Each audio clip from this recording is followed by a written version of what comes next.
আমার বাড়ি ঘর উঠে গেছে। গতকাল হঠাৎ করেই বাতাসে উঠছে, বাতাসে উঠে দেখেন আমার এগুলো চাল মূল সব ঘূর্ণিঝড়ে উড়ে গেছে। আমি এখন নিঃস্ব হয়ে গেছি। আমি গরিব মানুষ, আমি আরও যে কাজ করি। আমার বাবা অসুস্থ মানুষ, স্ট্রোকে পড়ে আছে 2 বছর হলে।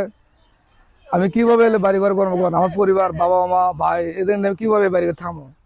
প্রশাসনের কাছে আমার আবেদন, তারা আসে দেখেন আমার বাড়িঘরের অবস্থা, আমি কীভাবে থাকবো। নিম্ন চেয়ারম্যান আছেন আমার ওয়ার্ডের, তারা দেখেন আমার পরিবার আমি কীভাবে দেবো। নিঃস্ব হয়ে গেছি আমি, আমার চলাফেরার মতো সমস্যা হয়ে গেছে। আমার এই পরিবার আমি কীভাবে থাকতে পারবো? এখন আমার চাল মূল সব উড়ে গেছে। সবার কাছে আমি সাহায্য চাচ্ছি, প্রশাসনের কাছে সাহায্য চাচ্ছি, উপজেলা নিম্ন চেয়ারম্যানের কাছে সাহায্য চাচ্ছি। আপনারা এসে দেখেন আমি কীভাবে থাকবো, এসে আপনারা একটা ব্যবস্থা করেন। আমার গরিব মানুষ। কাল রাত হঠাৎ করে একটু বাতাস উঠলো, আমি দেখতেছি বাতাস উঠতেছে, চাল লড়াচড়া করতেছে। হঠাৎ করেই আমরা চাল ধরে আছি, আমার বাবা মা ঘরের মাঝখানে বসে আছে, আমিও বসে আছি। আমরা চাল ধরে আছি, টানাটানি করতেছি। এর মধ্যে হঠাৎ করে বাতাস সব উড়ে চলে গেল। দেখুন উড়ে আমার আজ কী অবস্থা, উড়ে কুড়ি চলে গেছে দেখেন। তাহলে আমি কীভাবে আমার পরিবারে থাকতে পারবো?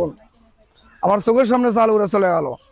আমি কত কষ্ট করে এটা করছি, কত কষ্ট করে আমার পরিবারে করছি, আর সব সরে পড়ে গেছে। আমার চোখের সামনে বাতাসে উড়ে চলে গেল চাল। এর মধ্যে দুঃখ পৃথিবীর নেই। প্রশাসনের কাছে, নিম্ন চেয়ারম্যানের কাছে আমি আপনাদের কাছে আবেদন করতেছি, আপনারা এসে দেখেন, আমার একটা ব্যবস্থা করে দেন। করেন না, আমরা সাহায্য চাই। আমরা গরিব মানুষ, আমার সোনারা আরো দুধ খেতে খায়, একজন দোকানে থাকে। আমার জিন্দগির কষ্ট হয়ে গেছে।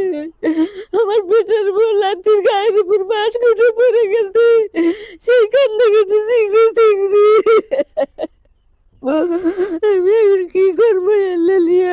এখন তো বৃষ্টি আসবি, আমি এখন কোথায় যাবো? এখন আপনারা আমাকে একটু সাহায্য করেন।